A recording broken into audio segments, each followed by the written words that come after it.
Without a question, people need support. People are, you know, everybody out there struggling with addiction or mental health issues, they're just people. They're just got people like me, normal people that, you know, just have something physically, mentally wrong with them. You know what?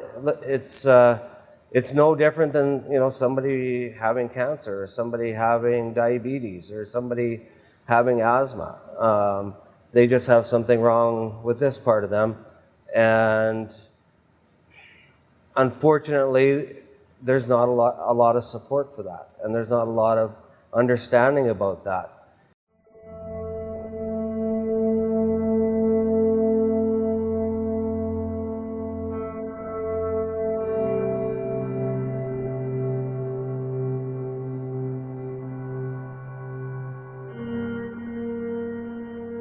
He was the oldest and happy-go-lucky kid. But I always kind of had this darkness about me. Completely normal, just like kids are. There's lots of fun, full of energy. I daydreamed a lot. I isolated a lot. Got good Socialized. grades. You know, I don't think my parents really knew at all what was happening with me, you know, and I definitely never talked to them.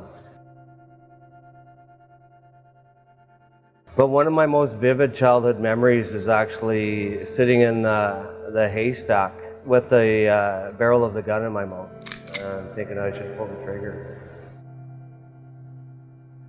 I got in a lot of trouble as a teenager. I was pretty high functioning as well, so I was able to hide my mental health issues fairly well throughout my teenage years, even while I was in my addiction, which, you know, really prevented anybody from really seeing what was really going on.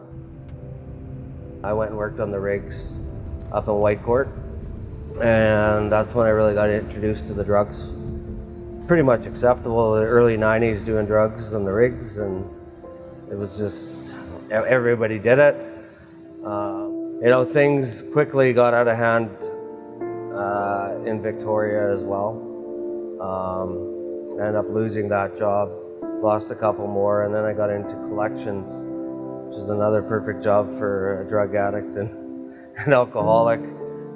They even let us do drugs at work, which was amazing. I started my own company, which was okay. Didn't make a lot of money though, so I started selling drugs to supplement my drug habit and my lifestyle. Things quickly got out of hand in Calgary, and I moved back to Victoria, and same old thing there. You know, it's just this big vicious cycle. So this went on for, you know, 15, 20 years.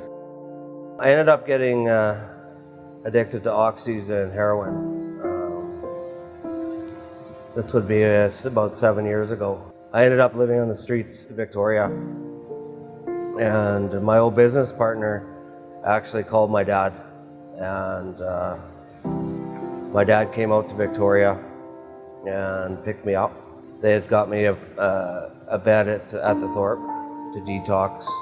You don't change the individual, but you can support them. I think it's essential to love them. Kind of get your way through it. We prayed a lot.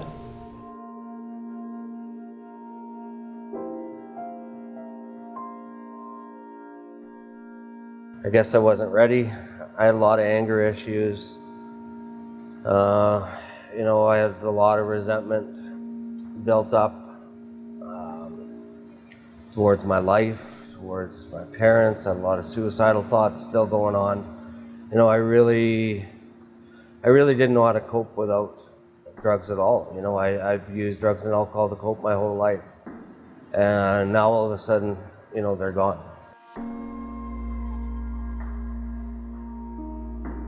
I ended up getting in a lot of trouble with the law. I would be in and out of remand, in and out of jail the next 3 or 4 years, 3 years, I guess. At one point, I had outstanding charges in 5 different cities in Alberta. So we'd been through this cycle of being in jail, get me out. And then that's the hardest thing in the world, I think, for a mom to go see her kid in jail, to see your kid on the other side of that piece of glass. It was hard for the whole family to understand why their brother was doing this, and it was hard. You couldn't talk to your friends about it because they don't understand any of this. Nobody understands a drug addict. So, and I'd go to jail. I'd go to remand, for a month or 2 or 3 or whatever, and get released on bail or whatever, charges were dropped or time served. Never get any help while I was in there. I used quite a bit in jail. He had to, I guess he got to Calgary, didn't he? But then he finally got to Medicine Hat again, and then he phoned again, and he said, "Mom, I can't go to jail in Calgary because there's more drugs in jail than there, and if I go back to jail, I'll just go back on drugs." And in the Medicine Hat, there was a counselor, and he felt he was being helped. The 4 months I was in Medicine Hat, I did so much recovery work, so much addiction work. I wasn't using while I was in there. She really took me under her wing, and that really made all the difference. For the first time, I wasn't just going back to the same environment I had every other time. I struggled a bit at the start. I got support, mental health support, addiction support. I had a structured day. I was able to, start to think a little bit clearer. I already had 4 months of clean time at that point, so things were a lot clearer. That was really a turning point for me about halfway through treatment. I started dealing with some of the stuff, some of my traumas, stuff that I'd never talked about before. And it really, for the first time, I thought, holy cow, I actually might be able to do this. And magically, I got time served for charges that I should probably have gone to the pen for. I got like 8 months time served. And it was like, that was such a huge weight off my shoulders. I thought, I really have to take advantage of this. I've been given a second chance, and this is really something that I should focus on. In spite of all this stuff that we talked about, Tyler, in our home, he was just, when he came home in these, in between these relapses and that, he was just my son. I mean, I had no trouble trusting him. I was glad he was there. And if there's anything, if a person needs refuge, hopefully you can offer your home. Cool, well, that's good. Somebody already told me that. You're welcome.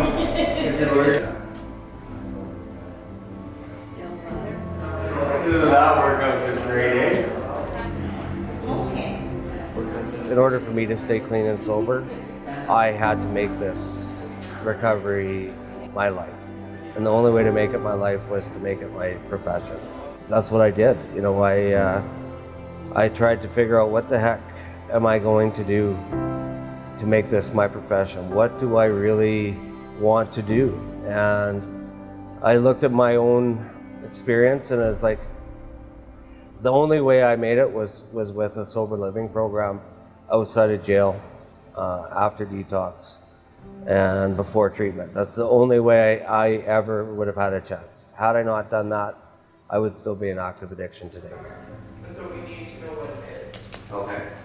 Residence Recovery supports individuals that struggle with addiction, and we fill in the gaps between detox and treatment, and then post-treatment as well. So If an individual is struggling in active addiction, we can help get them into detox, at a place like either Thorpe or Edmonton or Saskatoon, and then get them transportation there.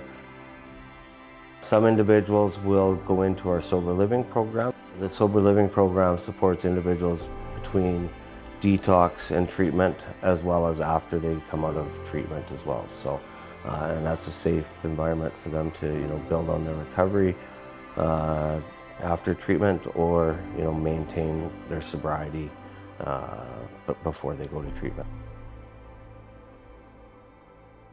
Tyler is very relatable. He's gone through a lot of the things that I've gone through. He's been there, he's done that.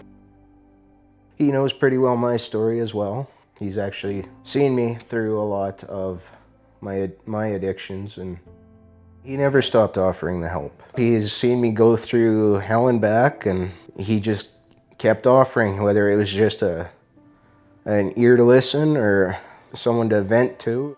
He was a friend. He's been a friend to me right from the start. I can't express my gratitude, how much I appreciate him for everything that he's done and what he is doing. And So we're gonna learn how to ask for help. So do we have a day off tomorrow then? No days off. Recovery doesn't take time off. Silence. 50% of those struggling with depression or anxiety have never sought help for their issues. Those are huge numbers. Yeah, most of my life I never asked for help for. It's funny because I have this. I've grown up with this belief that I wasn't supposed to get help for my mental health issues. That if I went and saw a psychiatrist, it could prevent me from getting jobs in the future.